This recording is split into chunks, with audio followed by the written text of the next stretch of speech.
Sahabat selamat siang, kembali hari ini kita bertemu. Ya, kita sama-sama belajar di hari ini. Kita masih membicarakan tema untuk masalah analisa kredit atau bahkan dalam manajemen kredit ya, karena kembali yang namanya kredit ini itu dari awal ya saya ceritakan dari calon nasabah, kemudian dianalisa, kemudian dilakukan pengikatan, setelah itu melakukan pencairan, mulai menjadi nasabah. Itu adalah namanya nasabah kredit. Tetapi di nasabah kredit ini kan banyak sekali, sehingga hari ini kita akan belajar dari salah satunya dari salah satu jaminannya.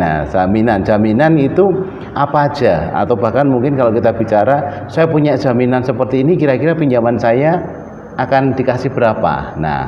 Sahabat Sematsia, hari ini kita akan belajar bersama-sama itu bagaimana cara kita menilai jaminan. Kalau di luar itu istilahnya adalah appraisal. Bagaimana sih kita mengappraisal atau menilai sebuah jaminan sehingga jaminan itu layak untuk diberikan pinjaman, dan bukan hanya sekedar layak, tetapi dari banknya juga akan menjadi aman, karena tentunya aturan-aturan untuk menjadi jaminan itu tidak semua bentuknya. Katakan kita punya jaminan, tidak semuanya bisa untuk menjadi jaminan, atau bahkan saya punya jaminan tapi saya pengennya sekian, ada aturannya. Apakah kalau di perbankan itu namanya ada LTV ya, loan to value, artinya pinjaman maksimal yang diberikan dari nilai jaminan yang ada. Hari ini kita akan membahas bersama-sama, kita akan belajar untuk jaminan. Sekarang apa sih gunanya daripada jaminan itu? Jaminan kenapa harus ada? Tetapi apakah harus ada jaminan? Ini juga hal-hal seperti itu pasti akan banyak dipertanyakan oleh calon-calon nasabah atau calon-calon debitur. Kali ini saya akan membahas satu sisinya adalah bagaimana menilai jaminan. Jaminan apa sih gunanya jaminan? Apakah orang itu punya jaminan kemudian dikasih pinjaman? Enggak. Ya, tentunya kalau bank itu yang pertama dilihat adalah usahanya. Ya. Kalau yang dilihat adalah jaminannya bukan bank, itu pegadaian ya, karena pegadaian dilihat adalah barangnya, jaminannya baru dikasih uang, tapi ya dikasih pinjaman. Tapi kalau untuk di perbankan usahanya dulu. Makanya di perbankan jaminan itu menjadi second way out ya. Second way out artinya jalan kedua untuk menyelesaikan pinjaman. Bukan menjadi first way out. Kalau first way out berarti kita kembali ke pegadaian ya, bukan ke perbankan lagi. Bagaimana sih atau apa sih yang bisa ya, barang-barang apa atau mungkin apa sih syarat-syaratnya supaya kita punya jaminan, atau unsur-unsur jaminan itu apa sih? Ada 5 ya. Yang pertama adalah jaminan itu harus memiliki namanya nilai ekonomis ya. Itu pasti. Kalau nggak ada nilainya ngapain ya bank megang itu sebagai jaminan? Pasti nggak mungkin ya. Mau nggak mau harus yang pertama adalah punya nilai ekonomis.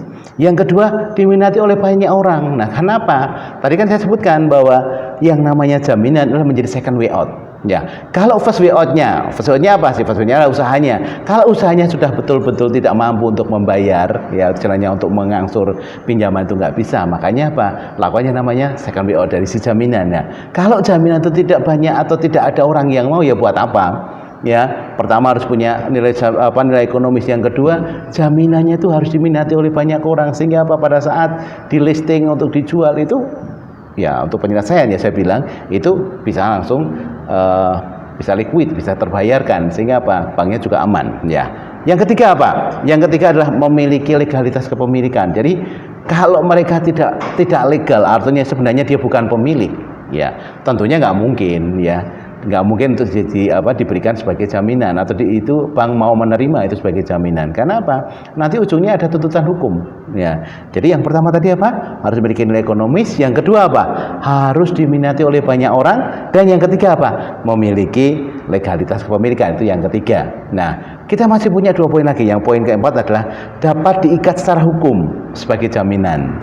Ini kalau kita punya, katakanlah kita punya sertifikat, katakan ada sertifikat hak milik, ada sertifikat hak guna bangunan, ada sertifikat hak pakai, ya itu bisa nggak diikat secara hukum? Kalau nggak bisa diikat lah ngapain? Kita proteksinya sebagai bank nggak ada. Ya. Yang kelima itu mudah dipindah tangankan ya kepada pihak lain. Artinya sama dengan tadi, nilai ekonomis diminati oleh banyak orang, sehingga ini sama. Yang kelima itu mudah ya, mudah dipindah tangankan. Apa? Berarti barang ini atau jaminan itu kalau misalnya terjadi risiko terhadap pinjaman, ya, itu bisa diambil dialihkan kepada orang lain. Nah, sekarang ya, kita tentunya akan menilai atau memberikan satu penilaian kepada jaminan, atau kita mau menerima ya jaminan, ya, itu sebagai apa istilahnya, sebagai pengcoveran atau backup dari pinjaman. Ya, ini ada dua pola pikir yang sangat berbeda. Ya, tentunya kadang-kadang di lapangan itu ada pertanyaan, "Loh Pak, saya punya sertifikat luasnya sekian, loh harganya sekian, tapi kenapa saya hanya mendapatkan pinjaman sekian?" Nah, ini ada dua pola pikir yang sangat berbeda dan itu sangat mendasar. Ya, yang pertama itu adalah pola pikir dari sisi calon nasabah. Ya, ini saya pikir saya kasih istilah adalah appraisal non bank, dan dari sisi perbankan appraisal bank. Itu dua sangat pola pikir ini sangat berbeda. Kenapa? Yang pertama, yang sebagai calon nasabah, ya, itu kan dia berpikirnya adalah itu dia berpikir sebagai seorang penjual. Nah, di mana-mana yang namanya penjual itu pengennya apa? Harganya tolong diberikan harga yang setinggi-tingginya. Ya, tanpa apa? Tanpa melihat risiko. Kita nggak mau tahu, ya. Yang penting hari ini laku dijual sekian. Masalah itu nanti ada pergusuran, masalah itu nanti ada jalur hijau dan lain-lain, kita nggak mau tahu. Yang penting adalah sekarang ada barang, ya. Kemudian pasaran hari ini sekian, ya. Itu kemudian dijual. Nah, inilah yang menjadi pola pikir nasabah. Nasabah pengennya Pak, saya pengen jaminan saya yang saya masukkan itu untuk mendapatkan plafon pinjaman yang sebesar-besarnya. Itu tadi, karena dia nasabah tersebut itu berpikir sebagai calon penjual. Ya, di mana apa? Mereka pikirnya adalah jual putus, nggak ada kaitannya lagi. Nah, yang kedua, yang tadi adalah pola pikir dari banknya, yaitu istilahnya pola pikir perbankannya, appraisal banknya. Yang pertama, mereka berpikirnya apa? Kalau tadi sebagai penjual, bank sebagai apa? Pembeli.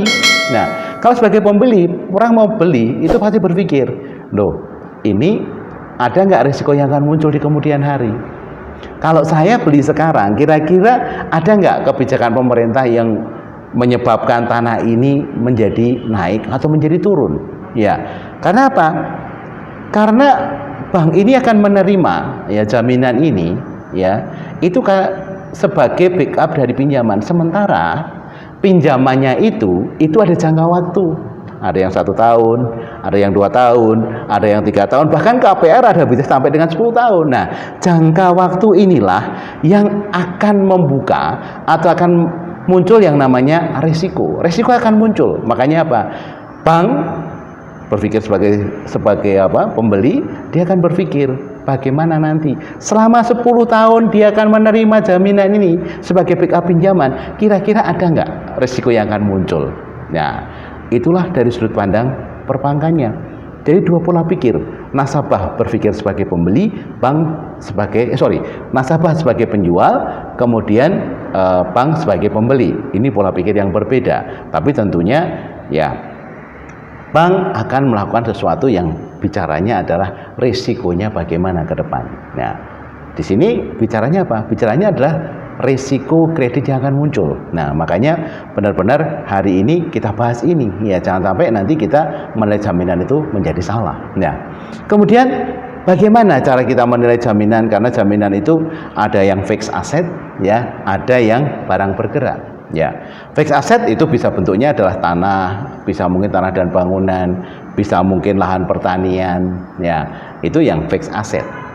Ya, di sini bentuknya bisa suratnya bisa dengan sertifikat hak milik, bisa dengan sertifikat hak guna bangunan, ada hak pakai. Nah, kemudian yang barang bergerak itu bisa bentuknya mobil. Bahkan ada juga yang jaminannya bisa merupakan apa? Dengan sertifikat deposito, biaya deposito maksud saya, biaya deposito, ada yang pakai kios, ya kan. Nah, itu bagaimana cara menilainya? Nah, ini sahabat Smartsia. Nah, kadang-kadang banyak pertanyaan yang sekarang ini muncul. Bagaimana sih Pak cara yang saat ini saya itu banyak menerima jaminan bentuknya adalah ruko.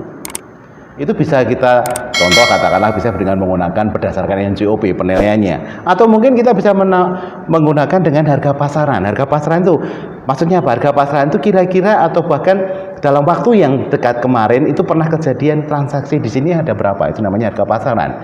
Kemudian ada harga yang menghitung dari depresiasi, jadi luas bangunannya berapa, ya kan, kemudian dikalikan dengan depresiasinya itu berapa, ya. Tapi juga ada yang mengatakan, ini rumah ini mengandung nilai sejarah loh, karena apa? Dulu pejuang-pejuang yang lama itu pernah menggunakan tempat ini, bahkan tempat ini terus dipakai sebagai kongres, ya. Itu ada nilainya tersendiri. Nah, itu juga bisa salah, nggak salah, karena apa? Itu memang di lapangan itu muncul seperti itu, ya. Atau mungkin kita lebih mudahnya lagi, kita menggunakan appraisal pihak ketiga. Artinya apa? Kita dengan menggunakan lembaga yang memang itu sudah betul-betul layak untuk memberikan satu penilaian terhadap jaminan. Nah, inilah sahabat Sematsia yang saya sampaikan tadi, bahwa menilai jaminan itu memang kelihatannya mudah, ya, tetapi ternyata ada beberapa hal yang harus kita lakukan. Nah, kembali lagi saya ingin khusus membahas yang masalah untuk ruko. Kenapa sih ruko, ya kan? Ruko kenapa sih harga tanah kita anggap deh harga pasar, katakanlah tanahnya per meter anggap aja dari 15 juta.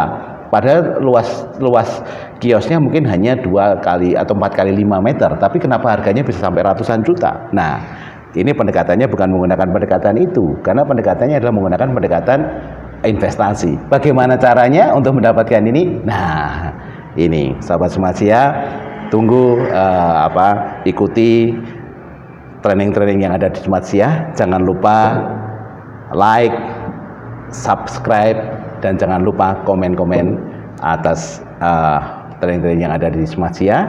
Dan kami tunggu ya untuk training-training selanjutnya. Salam sukses Sematsia.